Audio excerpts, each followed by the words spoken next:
کے حالات کے تناظر میں ایک بات میں کہوں، بغداد میں مسلمانوں کا ملک، تاریخی وراثت ہماری رہی ہے۔ تتاریوں نے حملہ کیا، تباہ و برباد کیا بغداد کو، اور اتنا برباد کیا کہ مسلمانوں کی کھوپڑیوں سے مینار بنائے، دریائے دجلہ کا پانی خون سے لال ہو گیا۔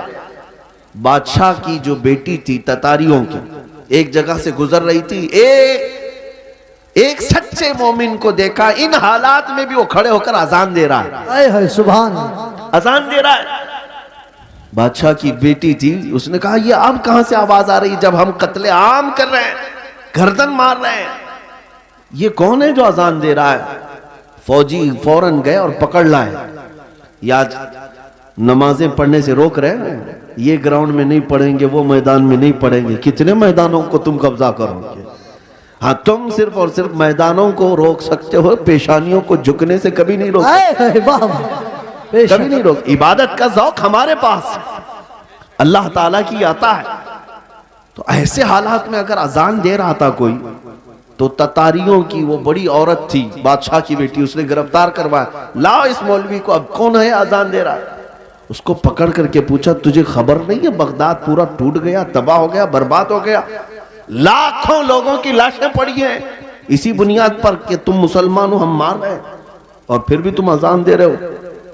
اس نیک و صالح عالم ربانی نے کہا ہاں سب نظر آ رہا ہے، لیکن مجھے میرا رب بھی ہے، میرے لیے میرا رب بھی ہے۔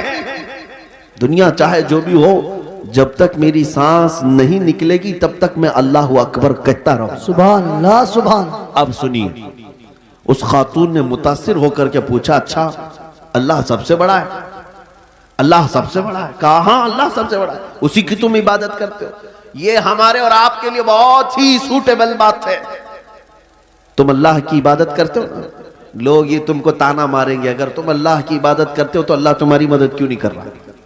یہی اس تتاری عورت نے کہا کہ تم اس کو اکبر کہتے ہو، پھر یہ بغداد میں یہ سب جو مرے ہیں یہ بھی تو وہی تھے، یہ بھی تو وہی تھے، یہ مارے گئے، اور ہم لوگوں کو غلبہ حاصل ہو گیا بغداد پہ۔ دیکھو تتاریوں پر، وہ ظالموں کو اللہ تعالیٰ نے غلبہ دے دیا، تمہارا خدا ہی دیا ہے، پھر ایسا کیوں ہوا؟ بہت پتے کی بات سنیے، اس عالم دین نے کیا کہا کہ اے خاتون میں تجھے ایک مثال بتاتا ہوں۔ تم نے دیکھا ہوگا کہ بھیڑ بکریاں پالنے والا کوئی چرواہا بکریاں لے کر کے چلتا رہتا ہے، راستے پر چلتا ہے، ہوتا ہوگا نا آپ کے یہاں بھی ریوڑ، جی جی، بکریاں چلتی رہتی ہیں، لیکن بکریاں پالنے والا ساتھ میں کتا بھی پالتا ہے۔ بے شک، بکری اور کتے کا کیا لینا دینا، کون سا تعلق ہے؟ لیکن یہ چرواہے سے پوچھیں، وہ بتائے گا کہ بکریاں چلتے چلتے کبھی ادھر ادھر چلی جائیں تو یہ کتا بھونک بھونک کر انہیں لاتا ہے اور پھر ریوڑ میں جمع کرتا ہے۔ بے شک، چرواہا یہی بتاتا ہے کہ اس لیے سارے بکریوں کو وہ پھر سے ایک ریوڑ میں جمع کرے، اس لیے وہ پالتا ہے۔ کتے کو اس لیے چھوڑا جاتا ہے، اس لیے پالا جاتا ہے۔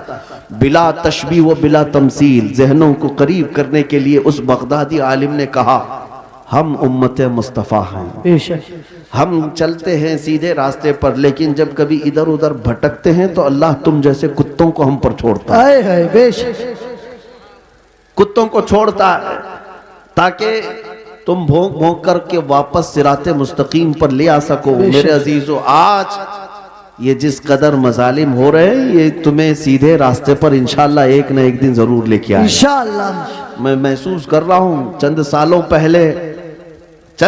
پہلے ہر جلسے میں لبیک یا رسول اللہ کا نعرہ تو نہیں لگتا تھا، لیکن ظالم کتوں نے جب بھونکنا شروع کیا تو اب پھر ہمارا ہر بچہ لبیک کہنے لگا۔